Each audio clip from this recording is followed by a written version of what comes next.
So today is September 18, Friday. It's about 2 o'clock in the morning, and in this video, we're going to know what is salted egg, how to make salted egg, and as well the cellular activity or transport being exhibited in making a salted egg. We'll also be seeing tad bits of history when it comes to salted eggs and other uses. So just to start it off, what is salted egg? Salted egg is the result of putting an egg in a brine solution. Salted egg originated in China. However, the process of brining actually exists far back, which in later on the video we'll cover it now.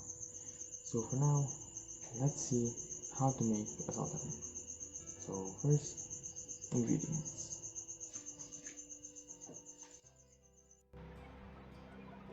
So our ingredients is chicken eggs, salt, and water. Now, these ingredients is not the traditional ingredients that you use for salted eggs. For example, chicken eggs are supposed to be duck eggs, and the table salt is supposed to be kosher salt, or much more solid salt compared to table salt. However, due to our restrictions, we just settled in with chicken eggs and the simple table salt. Now, if you're wondering what is the measurement that I'm going to use, or rather, what is the appropriate measurement to use? Well, the answer is none. There is actually no appropriate measure. Looking through it and researching, there is no definitive measurement that you use for salted egg. It is up to those who is going to consume or eat their salted egg. So maybe from family, maybe people sell it.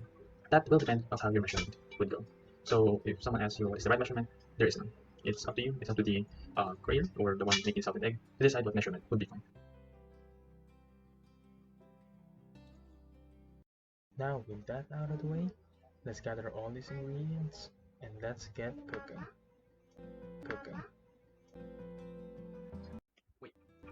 Before we go ahead and make the salted egg, it's important to set guidelines or safety measures in order to save when doing these procedures.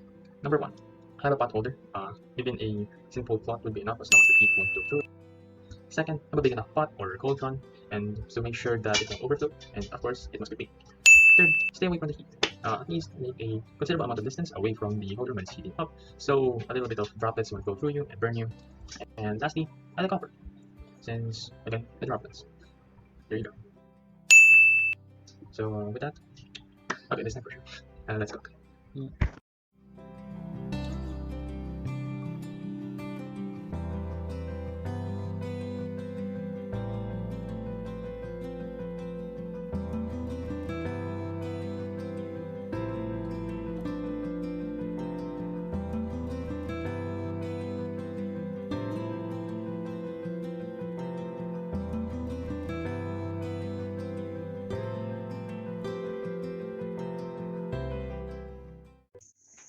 So now we finished creating solution of salt and water.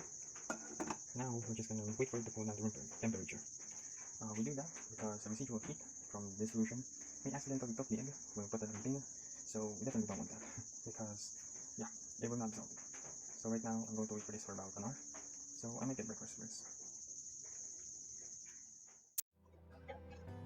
So now that it has cooled down, we'll now put the brine solution into the container. We would also put a lid in top just so the eggs wouldn't float and it will stay submerged in the brine solution. Then we would wait for about 3 weeks.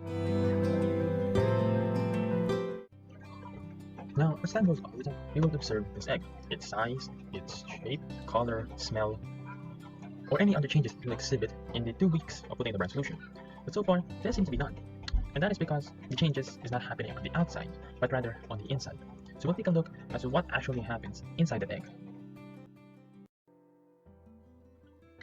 Now, there are two things that we need to look at in our experiment: the egg and the brine solution. Now we know that the egg has a lower salt percentage compared to the brine solution, and the egg has a higher or much more water molecules than that of the brine solution. Now we see the problem here is because these two are not balanced. When we put the egg in the brine solution, the salt and the water itself needs to be balanced. But the main question is, how will it balance?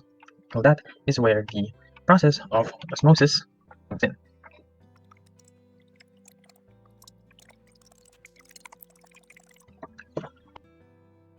Now, osmosis is a type of cellular transport that falls under the category of passive transport, along simple diffusion and facilitated diffusion.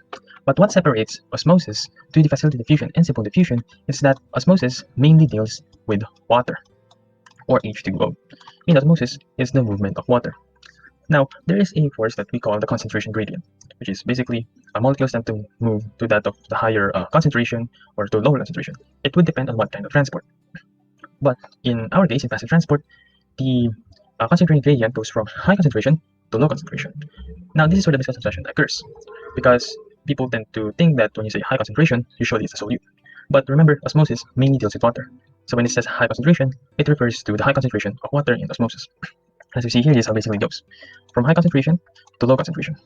And in our procedure, in salted egg, it goes from the egg, which has a higher water, if you remember, and then it goes into the brine solution, which has a lower water level. Now, what this basically does is it dilutes the brine solution so that they will reach an equilibrium, wherein the salt and the water in the egg will be equal to the brine solution. Now, with this, we can safely say that this solution, the brine solution, is a hypertonic solution. Now, why did I say this before? Well, the hypertonic areas can only be distinguished if you have something to compare it with. In our case, we have the egg. Now, hypertonic areas is the place wherein the water goes to. Because in hypertonic solution, the water goes out of the cell, or in this case, the egg. Now we know this is a hypertonic, and there are actually other versions of this, like hypotonic, which does the opposite. The water goes into the cell or in the egg cell, and there's also isotonic.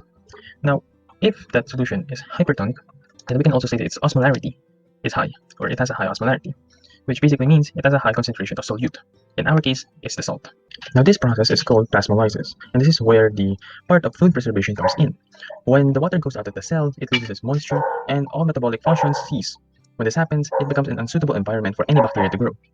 A bacteria that causes rotten, or the main causes to why food rot in the first place. Hence, the food gets preserved for a long time. The saltier it is, less water will it be, less bacteria will grow, the longer it will be preserved. So with this, you can see that in our egg, despite us not being able to observe it from the outside, we know that as time goes on, that egg, the water in that egg, starts going out from the eggshell or the egg membrane. It starts going out, goes into the brine solution. So if that is really what it is, then on the final day, once we cook the egg, then we can see that the egg has been shriveled already. And of course, a way to figure that out is to wait a few more days. So, yeah, cellular transport. Amazing.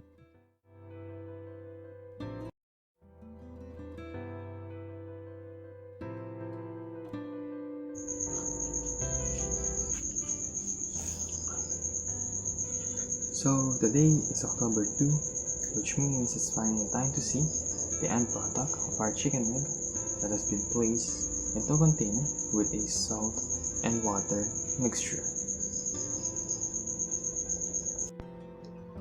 So now we're just gonna boil the egg using the brine solution for about 15 minutes. Afterwards, we're going to let the eggs cool down for a little bit and then remove the shells to finally reveal our final product.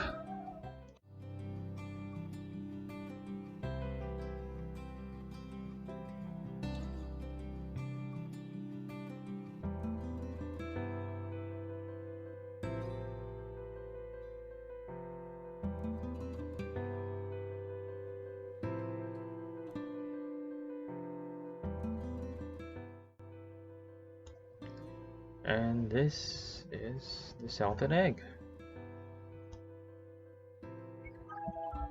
So as we said in this video, I figured we might as well compare the salted egg to the boiled or normal boiled egg. Now, first, we can clearly see that in this picture, the color of the yolk is different. The one with salted egg is dark, while that of the normal egg is yellow or light yellow. We can also see based on its texture and shape that the salted egg, its parts tends to break off. For example, as we see in the previous video, when we crack open the egg yolk just falls off. And as well as the egg membrane not being attached to the eggshell, which it normally does. Which is why it's so difficult to remove the egg, as we seen in the video. Now compare that to the normal egg, that when you put it on the table and make it bounce, it actually bounces back. It has a bit of elasticity in it. Unlike that of a salted egg, which tends to break off the moment you touch it. And actually, while removing the eggshells, the egg itself breaks off. So that's a key difference in there. There are other factors in it, such as smell, but the smell itself doesn't really change all that much. There's not much difference from the salted egg and the boiled egg. And one thing I want to note is the egg membrane. The egg membrane of salted egg feels like paper. It doesn't attach to anything, which it normally would in one in the eggshell, which is why it's so difficult to open. Along that, that's basically the differences. So, of course, as for a final observation in this procedure, as tending to just salted egg, so this egg must be salty. So, yeah, I'll go ahead and try.